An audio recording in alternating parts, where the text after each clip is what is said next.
പറയണ്ടെന്നിങ്ങനെ ആലോചിക്കുന്നത്. ഒന്നാമത് കഴിഞ്ഞ ദിവസം വന്നില്ലായിരുന്നു, വരാൻ പറ്റിയില്ല. പിന്നെ ഗ്രൂപ്പിലൂടെയാണ് വിവരങ്ങളെല്ലാം അറിഞ്ഞത്. സന്തോഷം തോന്നി.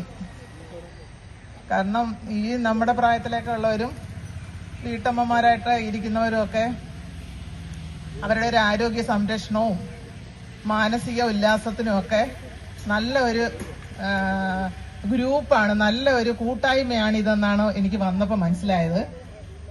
സാറ്, നമ്മുടെ മേജർ സാർ ഇതിന്റെ തുടക്കത്തിൽ തന്നെ വന്ന് ക്ഷണിക്കുകയും വിവരങ്ങളൊക്കെ പറയുകയും ചെയ്തിരുന്നു. പക്ഷെ അപ്പോഴൊന്നും ഇതിന്റെ ഒരു പ്രാധാന്യം മനസ്സിലാക്കുകയും തുടങ്ങട്ടെ, കുറച്ചങ്ങോട്ട് ആവട്ടെ എന്നൊക്കെ കരുതിയിരുന്നു. പക്ഷെ ഇപ്പം വരണമെന്ന് തോന്നി. വന്നപ്പോഴാണ് ഇതിന്റെ ഒരു പ്രാധാന്യം ശരിക്കും മനസ്സിലാക്കുന്നത്. നമ്മൾ നിസ്സാരമായി കണക്കാക്കുന്ന തരത്തിലേ അല്ല. എനിക്ക് തന്നെ ആയാലും 59 വയസ്സായി. മുട്ടുവേദനയുണ്ട്, അത്യാവശ്യം നടുവേദനയുണ്ട്, അത്യാവശ്യം എല്ലാം വലിയ കുഴപ്പങ്ങളില്ലെങ്കിലും ഒരു ലിമിറ്റഡ് അസുഖങ്ങളൊക്കെ ഉണ്ട്. പക്ഷെ വന്നപ്പോ എനിക്കിതൊന്നും ചെയ്യാൻ പറ്റൂല. നമ്മുടെ ഈ ഹെൽത്ത് ക്ലബിലേക്ക് വരുമ്പോൾ ഞാൻ ഓർത്ത് നടുവേദനയാവും, മുട്ടുവേദനയാവും, ചെന്ന് കിടപ്പായി പോകും എന്നൊക്കെ കരുതിയാണ് വന്നത്. പക്ഷെ നല്ല ദൈവം സഹായിച്ച നല്ല ഒരു മാറ്റമാണ് എന്റെ ശാരീരിക അവസ്ഥയിലും മാനസികാവസ്ഥയിലും എനിക്കുണ്ടായത്. കാരണം നമുക്ക് രാവിലെ ഒന്ന് എഴുന്നേറ്റാല് സത്യം പറഞ്ഞാൽ ഒരു ജോലിയൊക്കെ അങ്ങ് റിട്ടയർ ചെയ്ത് കഴിഞ്ഞപ്പോ ഒരു ഉണർവേ ഇല്ല. രാവിലെ പോരെങ്കിലും പിള്ളേരും ഒന്നും ഇല്ലാത്തൊരവസ്ഥയിൽ രാവിലെ ഒന്ന് സ്ലോയില് 5:45 ആകുമ്പോ എഴുന്നേക്കും. അത്യാവശ്യം നമുക്ക് പ്രാർത്ഥന കഴിഞ്ഞിട്ട് വീണ്ടും ഒരു കിടക്കും. ഇതൊക്കെ ആയിരുന്നു ജീവിത ശൈലികള്.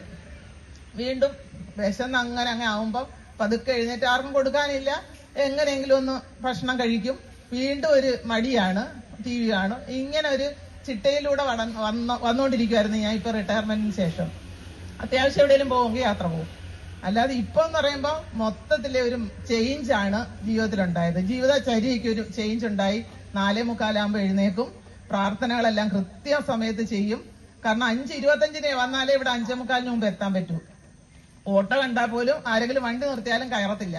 1 കിലോമീറ്റർ എന്തായാലും ഉണ്ടാവും കൈതക്കട വീട്ടിൽ നിന്ന് ഇവിടം വരെ. അത് കൃത്യമായി നടന്നു തന്നെ വരും. തിരിച്ചിവിടെ വന്ന് എല്ലാം ചെയ്ത് കൃത്യമായി തിരിച്ചു പോകുമ്പോൾ മൊത്തത്തിൽ നമ്മുടെ ശരീരവും മൈൻഡും എല്ലാം ഒന്ന് ഉണർന്ന് തിരിച്ചു വന്ന് ഒന്ന് കയറി കിടക്കാനോ ഒന്നും അല്ല തോന്നുന്നത് മനസ്സില്. കാരണം നമ്മളൊന്ന് വിയർത്താണ് പോകുന്നത്. രാവിലെ തന്നെ കുളിക്കണോ എന്നുള്ളൊരു തോന്നലിലാണ് പോകുന്നത്. ഭക്ഷണം കഴിക്കുക, കുളിക്കുക എന്നുള്ള മൊത്തത്തിലെ ജീവിതം ഒന്ന് ചേഞ്ചായി. ഞാൻ എന്റെ കൊച്ചുങ്ങളോട് എല്ലാം പറഞ്ഞ്, നേരത്തെ തുടങ്ങിയ ഒരു ഏപ്രിലങ്ങാണ്ടാ തുടങ്ങിയത്, ആ സമയത്തെ വരാതായത് ഭയങ്കര നഷ്ടമായി പോയിരുന്നു. അപ്പൊ നമുക്കറിയാനുള്ളൊരു, ഞാനിപ്പം എന്റെ അനിയത്തിയുടെ മോൻ മെഡിസിൻ കഴിഞ്ഞ അവൻ PGക്ക് വേണ്ടിയിട്ട് പ്രിപ്പയർ ചെയ്ത് ഇങ്ങനെ നിൽക്കുക.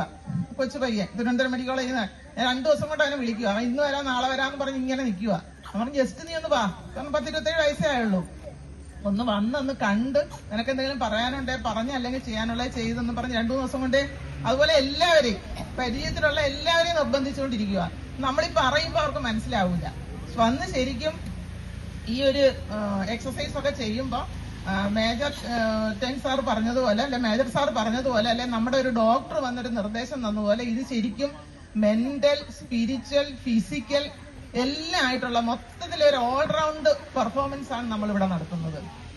ശരീരം മാത്രമല്ല, മനസ്സും ഒരു പ്രാർത്ഥനയിലൂടെ ഒരു നമ്മുടെ സമൂഹത്തെ സ്നേഹിക്കുക, ദൈവത്തെ സ്നേഹിക്കുക, മാതാപിതാക്കളെ സ്നേഹിക്കുക.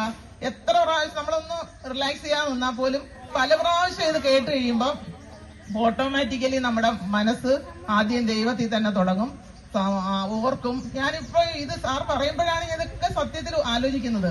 നമ്മളല്ലാത്തപ്പോ നമ്മുടെ ജീവിതത്തിൽ സാധാരണ ഇങ്ങനെ നടക്കുമ്പോൾ ഒന്നും അറിയുന്നില്ല.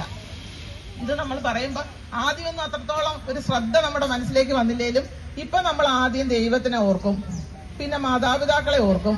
നമ്മുടെ മനസ്സിലേക്ക് മാതാപിതാക്കൾ ഓട്ടോമാറ്റിക്കലി വരും, സമൂഹം വരും. അപ്പൊ ചെറുപ്പം എന്ന് പറയുമ്പോൾ നമ്മൾ എന്തായാലും നമ്മുടെ മൈൻഡ് അവിടേക്ക് പോകും. ചെറുപ്പകാലത്തിൽ പോവും, ബാല്യത്തിൽ പോവും, കൗമാരത്തിൽ പോവും, യൗവനത്തിൽ പോവും, നമ്മൾ ഇപ്പോഴത്തെ അവസ്ഥയിൽ പോവും. നമ്മുടെ മൈൻഡ് ശരിക്കും മൈൻഡിനെ കൊണ്ടുപോകാൻ ഇതിലെ സംഘാടകർക്ക് അല്ലെങ്കിൽ ഇതിന്റെ നേതൃത്വം കൊടുക്കുന്നവർക്ക് അത് കഴിയുന്നു എന്നുള്ളതാണ് ഇതിനകത്ത് ഏറ്റവും വലിയൊരു വിജയം.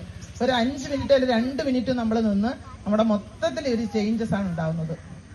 എല്ലാം കൊണ്ടും ആരെയും ദ്രോഹിക്കരുതെന്നോ, നമ്മൾ സമൂഹത്തിൽ നല്ലവരായി ജീവിക്കണമെന്നും, നമ്മളൊരു ദിവസം എന്തെങ്കിലും ഒരു നന്മ ചെയ്യണമെന്നും ഒക്കെ ഉള്ളൊരു മെസ്സേജാണ് ഈ ഒരു നമ്മളൊരു എക്സസൈസ് മാത്രമല്ല ഇവിടെ നടക്കുന്നത്. സത്യത്തില് മൊത്തത്തിലെ നമ്മളൊരു നല്ലൊരു പേഴ്സണാലിറ്റി അല്ലെങ്കിൽ നല്ലൊരു വ്യക്തിത്വത്തിന് ഉടമകളായി ആരെയും ദ്രോഹിക്കാതെ നമ്മുടെ കാര്യങ്ങൾ നോക്കി സമൂഹത്തിന് നല്ലത് ചെയ്ത് നമ്മൾ ഇനിയുള്ള കാലം ശിഷ്ടകാലം ജീവിക്കുക എന്ന ഒരു ആരോഗ്യത്തോടെ, മാനസിക ആരോഗ്യത്തോടെ, ശാരീരിക ആരോഗ്യത്തോടെ ജീവിക്കുക എന്നുള്ളൊരു മെസ്സേജാണ് നമ്മുടെ ഈ ക്ലബ്ബ് കൊണ്ട് ഇവിടെ നടക്കുന്ന ഈ പ്രവർത്തനങ്ങളിലൂടെ നമുക്ക് ലഭിക്കുന്നത്. അതൊരു വലിയ കാര്യമാണ്. എല്ലാം നമുക്കത് പുറത്തു നിൽക്കുന്ന ഒരാൾക്ക് ഞാൻ മനസ്സിലാവത്തേ ഇല്ല. ശരിക്കും ഇവിടെ വന്ന് അത് മനസ്സിലാക്കിയെങ്കിൽ മാത്രമേ അതറിയത്തുള്ളൂ. പിന്നെ പ്രത്യേകിച്ചൊന്നും പറയാനില്ല. നല്ല പരിപാടികളാണ്. ഇതുപോലെ ഒരു കൂട്ടായ്മകൾ ഇടയ്ക്കിടയ്ക്ക് ഇതുപോലെ എന്തെങ്കിലുമൊക്കെ ചെയ്താൽ മൊത്തത്തിൽ നമുക്കൊരു സന്തോഷമാവും, ഒരു സൗഹൃദമാവും. എല്ലാവരുമായിട്ടൊക്കെ ഒന്ന് സഹകരിച്ച് നിങ്ങളുടെ ഈ യാത്രകളൊക്കെ ഞാൻ വന്നില്ല, എന്നാലും എല്ലാവരും പറഞ്ഞു കേട്ടിട്ടുണ്ട്. അതും ഒരു സന്തോഷമാണ്. എല്ലാവരുമായിട്ട് പോയി പലർക്കും ചിലപ്പോൾ മക്കളൊക്കെ വിദേശത്താവും, ചിലപ്പം ഭാര്യ ഭർത്താവും ഒറ്റയ്ക്കാവും, അല്ലെ അമ്മമാരൊറ്റയ്ക്കായിരിക്കും. അവർക്കൊക്കെ സാമ്പത്തികമൊക്കെ ഉണ്ടാവും. ചിലപ്പോ അവർക്ക് ആ മക്കൾക്ക് ഒരു യാത്ര കൊണ്ടുപോകാനുള്ള സൗകര്യം ഉണ്ടാവില്ല. അങ്ങനെയൊക്കെ ഉള്ളവർക്ക് നല്ലൊരു അവസരമാണ് നമുക്ക് ഇവിടെ കിട്ടുന്നത്. അപ്പം ചെന്ന് സാമ്പത്തികം ഉള്ളവരെ ഇല്ലാത്തവരെ നമ്മൾ കണ്ടെത്തി എല്ലാ സ്ഥലങ്ങളൊക്കെ നമ്മൾ എത്രയും ഒരു ജീവിതമല്ലേ ഉള്ളൂ. ഇവിടെ സന്തോഷിച്ച് അടിച്ചു പൊളിച്ച് എല്ലാ സ്ഥലങ്ങളൊക്കെ കണ്ട് ജീവിച്ച് അവസാനിപ്പിച്ച് പോവുക, അത്ര തന്നെ. അപ്പം ഉള്ള യാത്രകൾ, പരിപാടികൾ മൊത്തത്തിലെ ഓൾറൗണ്ട് പരിപാടികൾ മൊത്തം ഇതുപോലുള്ള എന്തെങ്കിലും പിന്നെ നമ്മുടെ ഫംഗ്ഷൻസ്, അതുപോലെ എന്തെങ്കിലും പ്രത്യേകമുള്ള ദിവസങ്ങളിൽ പരിപാടി നടത്തുക, അവരുടെ യാത്രകൾ പോവുക, ഇതൊക്കെ ഒരു നല്ലൊരു നമുക്ക് മൊത്തത്തിൽ ഒരു പ്രോത്സാഹനവും സന്തോഷവും ഒക്കെ ആയിട്ടാണ് എനിക്ക് തോന്നിയിട്ടുള്ളത്. ഈ ഒരു പ്രവർത്തനം, ഈ ക്ലബിന്റെ പ്രവർത്തനം ഇനി അങ്ങോട്ട് വളർന്ന് സമൂഹത്തിന് ഒരുപാട് നന്മകൾ ചെയ്ത് നമുക്ക് ഒരുപാട് ആരോഗ്യമുള്ള കുളത്തൂപ്പുഴയിലെ പഞ്ചായത്തിലെ ഒരുപാട് ആരോഗ്യമുള്ള അസുഖങ്ങളൊക്കെ മാറ്റി നല്ല ഒരു സമൂഹത്തെ വാർത്തെടുക്കാൻ കഴിയട്ടെ എന്ന് ആത്മാർത്ഥമായിട്ട് ആശംസിക്കുന്നു. പിന്നെ ഇന്ന് ഗാന്ധി ജയന്തിയാണ്, 28ാം ഓണമാണ്. നമുക്ക് എല്ലാവർക്കും കൂടി ആഘോഷിച്ച് സന്തോഷത്തോടെ പിരിയാം. Okay, thank you.